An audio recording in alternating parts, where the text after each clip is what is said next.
ಯೆರೆಮೀಯನ ಪ್ರಲಾಪಗಳು 5ನೇ ಅಧ್ಯಾಯ 19ನೇ ವಚನ. ಯೆಹೋವನೇ, ನೀನು ಶಾಶ್ವತವಾಗಿ ನೆಲೆಗೊಂಡಿದ್ದಿ, ತಲತಲಾಂತರಕ್ಕೂ ನಿನ್ನ ಸಿಂಹಾಸನವು ಸ್ಥಿರವಾಗಿರುವುದು. ಕರ್ತನಲ್ಲಿರುವ ಪ್ರೀತಿ ದೇವಜನರೇ, ದೇವರಾಗಿರುವಂಥ ಯೇಸು ಕರ್ತನು ಈ ಮುಂಜಾನೆ ವೇಳೆಯಲ್ಲಿ ನಿಮ್ಮ ಜೊತೆಯಲ್ಲಿ ಮಾತನಾಡಲಿಕ್ಕಾಗಿ ಬಯಸ್ತಾ ಇದ್ದಾರೆ.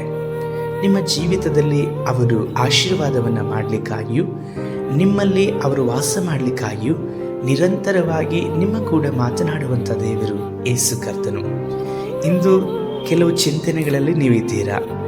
ನೀವು ಅಂದುಕೊಂಡಂಥ ಎಷ್ಟೋ ಕಾರ್ಯಗಳಲ್ಲಿ ಅಥವಾ ಮನುಷ್ಯರಿಂದಾದಂಥ ಎಷ್ಟೋ ನೋವು, ನಿಮ್ಮ ಜೀವಿತದಲ್ಲಿ ಆಶೀರ್ವಾದವನ್ನು ಕಾಣದೆ ನೀವು ಬಳಲಿ ಹೋಗಿದ್ದೀರಾ, ಚಿಂತೆಗೆ ಒಳಗಾಗಿದ್ದೀರಾ. ಇಂದು ನಾಳೆಗಳು ನಮಗೆ ಒಳ್ಳೆಯದಾಗ್ತದೆ ಎಂಬುದಾಗಿ ನಿರೀಕ್ಷಿಸ್ತಾ ಇದ್ದೀರಾ. ಎಲ್ಲದಕ್ಕಿಂತ ಮಿಗಿಲಾಗಿ ಕರ್ತನನ್ನು ಆತುಕೊಳ್ಳ್ರಿ. ಅವರು ನಿಮ್ಮ ಜೊತೆಯಲ್ಲಿರುವುದಾದರೆ ನಿರಂತರವೂ ನಿತ್ಯವೂ ಸಹ ಒಳ್ಳೆಯದೇ ಇರ್ತದೆ. ಯಾಕಂದರೆ ನಿಮ್ಮನ್ನು ಪ್ರೀತಿಸಲ್ಪಟ್ಟಂಥ ಯೇಸು ಕರ್ತನು ನಿತ್ಯವೂ ಸಹ ಒಳ್ಳೆಯವನಾಗಿರುವಂಥ ಕರ್ತನು.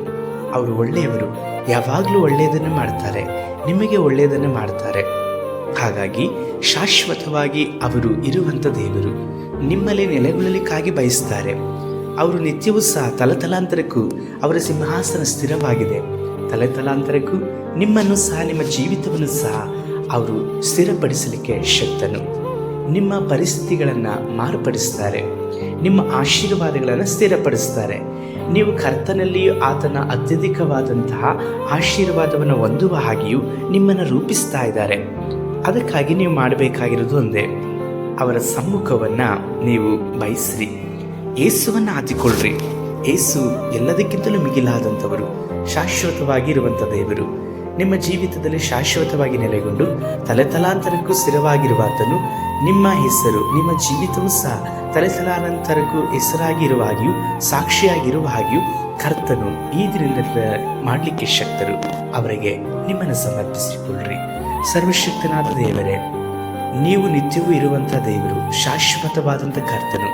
ತಲೆತಲಾಂತರಕ್ಕೂ ಸಹ ನಿಮ್ಮ ಸಿಂಹಾಸನ ಸ್ಥಿರವಾಗಿರುವ ಪ್ರಕಾರವಾಗಿ ನಮ್ಮ ಒಬ್ಬೊಬ್ಬರ ಜೀವಿತದಲ್ಲೂ, ನನ್ನ ಜೊತೆಯಲ್ಲಿ ಪ್ರಾರ್ಥಿಸ್ತಾ ಇರುವಂಥ ಇವರ ಜೀವಿತದಲ್ಲಿ ನಿಮ್ಮ ಆಶೀರ್ವಾದ, ನಿಮ್ಮ ಕೃಪೆ, ನೀವು ಇವರ ಜೀವಿತದಲ್ಲಿ ಇಟ್ಟಿರುವಂಥ ಯೋಜನೆಗಳೆಲ್ಲವೂ ಸಹ ಸ್ಥಿರವಾಗಿರುವ ಹಾಗೆ ಆಶೀರ್ವಾದ ಮಾಡಿ ನಡೆಸಿರಿ. ಇವರ ಪರಿಸ್ಥಿತಿಗಳನ್ನು ಮಾರ್ಪಡಿಸಿರಿ. ನಮ್ಮ ರಕ್ಷಕನಾದ ಯೇಸು ಕರ್ತನ ನಾಮದಲ್ಲಿ ತಂದೆಯೇ, ಆಮೇನ್.